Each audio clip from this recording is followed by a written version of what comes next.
Iceland in winters? Well, the chances of seeing the aurora borealis or the north lights are maximum in winters.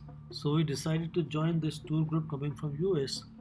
The tour group was coming in the morning, so we came a day early, stayed a night at Keflavik, and the next morning we were supposed to join this group at the airport in Keflavik. Keflavik is the airport city of Iceland, about an hour's drive from Reykjavik.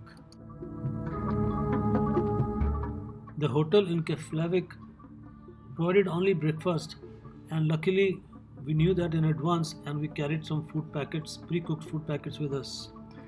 We only needed some plates and cutlery to warm the food and serve ourselves, but the hotel decided to charge us for the plates. But when we asked them why, they said they don't have manpower and that we could take the plates from the kitchen itself or from the dining room free of charge.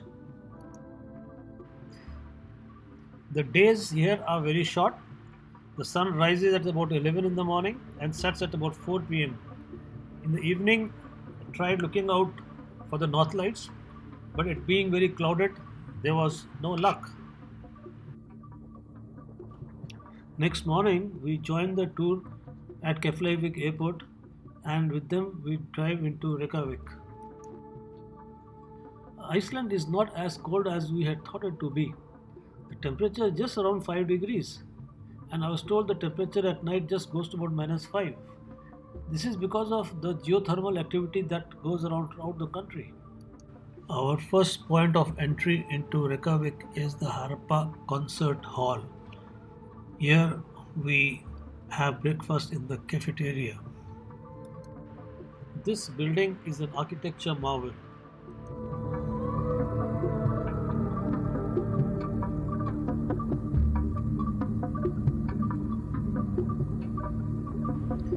The seafront opposite the Harpa Concert Hall with a scenic beauty.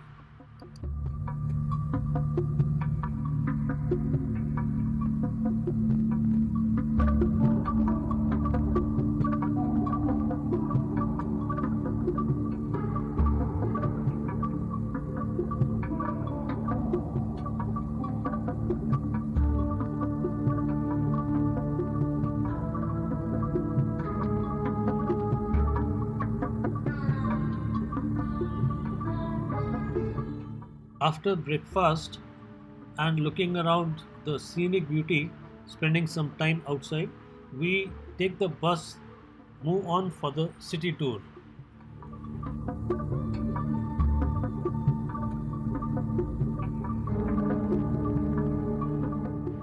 We drive past Havdi House, site of the 1986 Iceland summit where Reagan and Gorbachev met.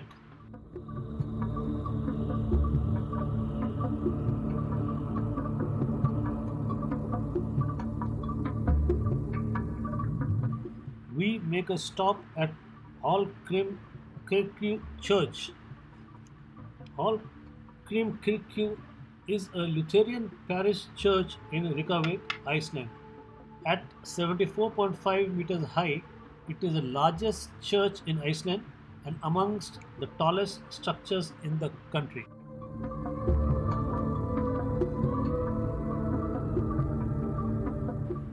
The ground you can see is covered with black ice, and we have to be very careful walking on it.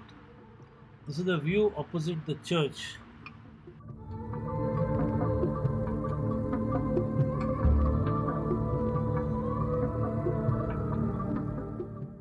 Our next stop is at Perlan. It is a museum of glaciers and ice caves. The view from this top of the dome is spectacular.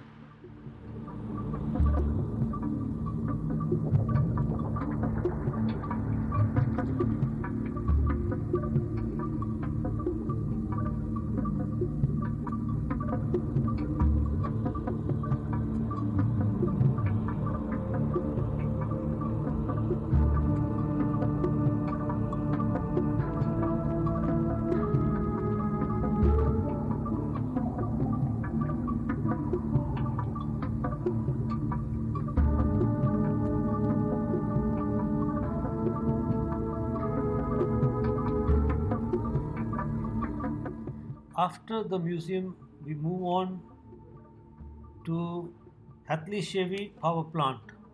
This plant is outside of Reykjavik, and this power plant is totally powered by geothermal energy.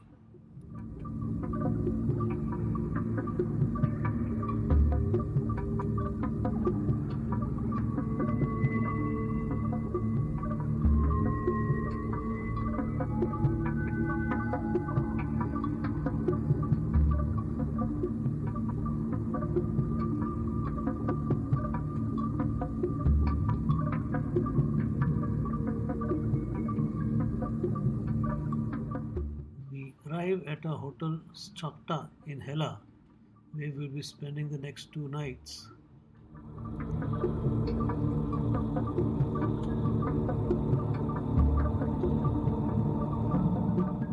After an early dinner, we are led to an open space behind the hotel, about 10 minutes walk for sky gazing, looking for the northern lights or aurora borealis. Although there was no sight of the northern lights, we did get to capture the stars in the cloudless night.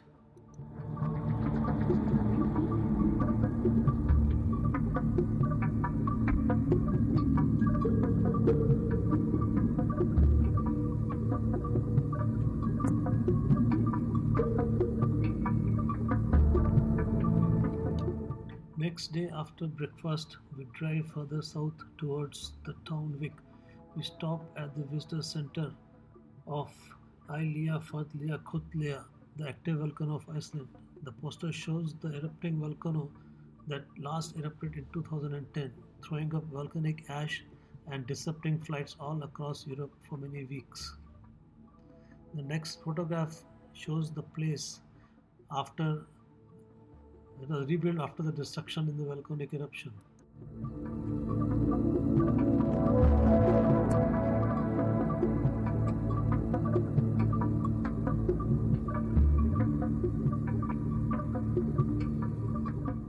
Next, we move to Salia Landsfoss, the waterfall, one of the beautiful waterfalls in the south of Iceland.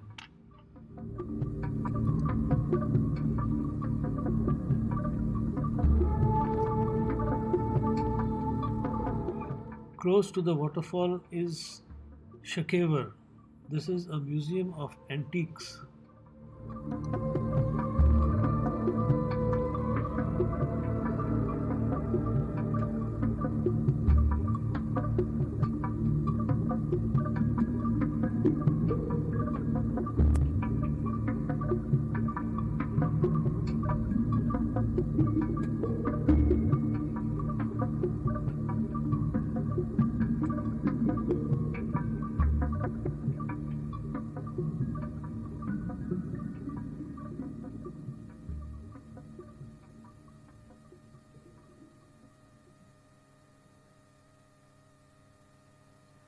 After the museum, we next move to Ranis Darankar.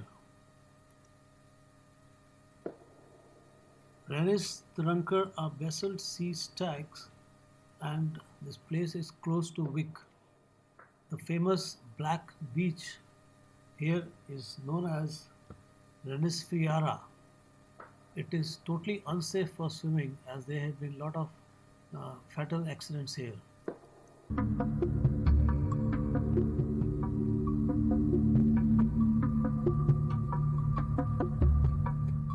Back to the hotel in Hela for the night. Next morning, we move out of Hela and go up north. We begin at Gullfoss, the Golden Waterfall, one of the most impressive waterfalls in Europe.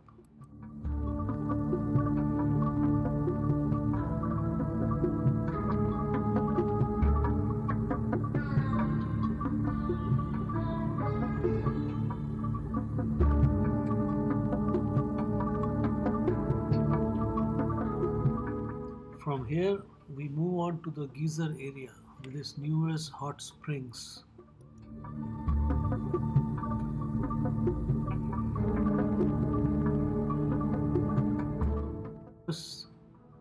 Stoker geyser, which erupts every few minutes, spewing hot water high into the atmosphere.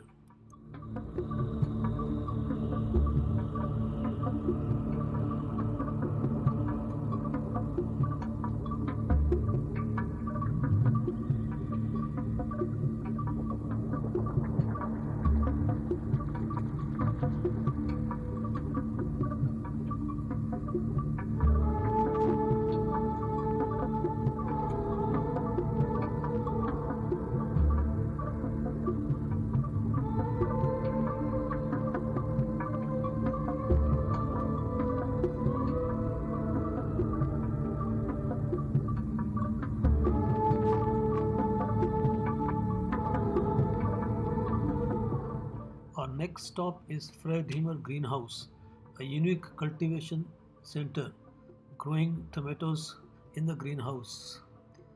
They also serve lunch with tomato soup, salad, and bread.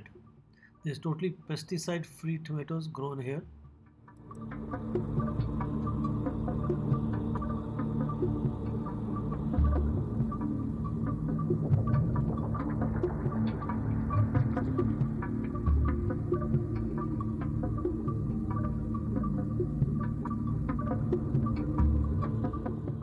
This is the road leading to the greenhouse.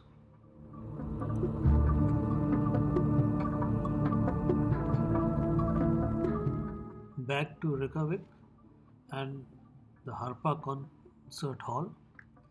Another chance to click some more pictures here in the evening.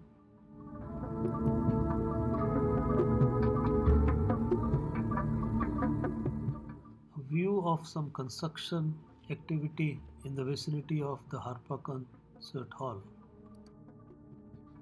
After noon, we are free to move around the city of Reykjavik. Reykjavik, the capital of Iceland, houses almost half the population of the 350,000 people of Iceland.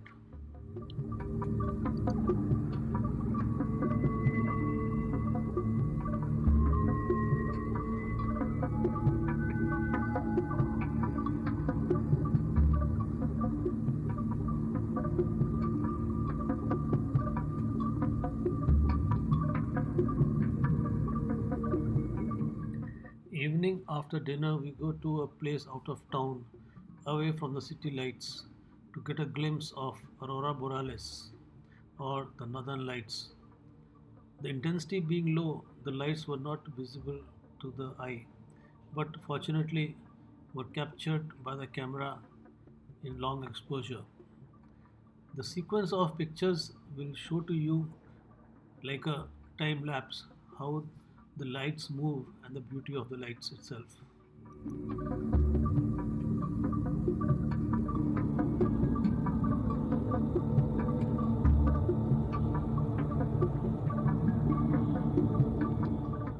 The beauty of all the pictures of the stars combined together, stacked together into a star trail.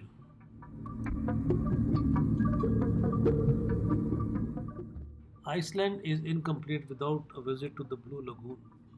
This Blue Lagoon is a massive outdoor hot water pool. It is a natural wonder which is well preserved and presented. The temperature of water is well maintained around 35 degrees centigrade when the outer temperature is below 0 degrees.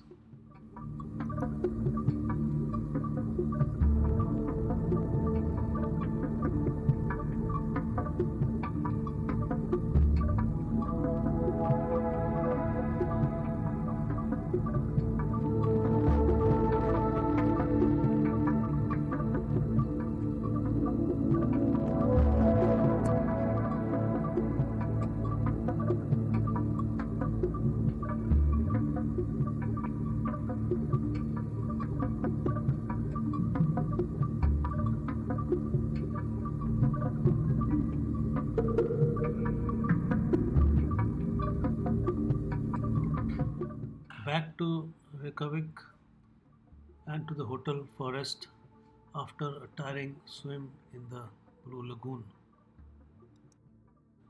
The hotel building that we stayed in, and in the late evening it started snowing, and the view from the window of the hotel, the street view was beautiful.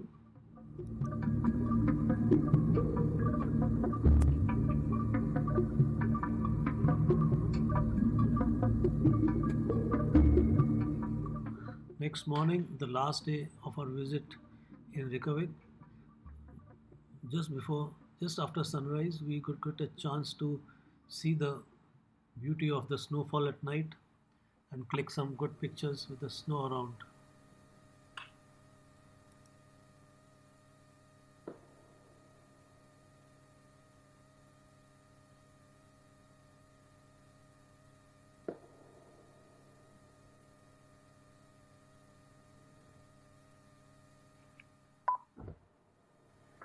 A selfie with the hotel in the background on the last day of the tour.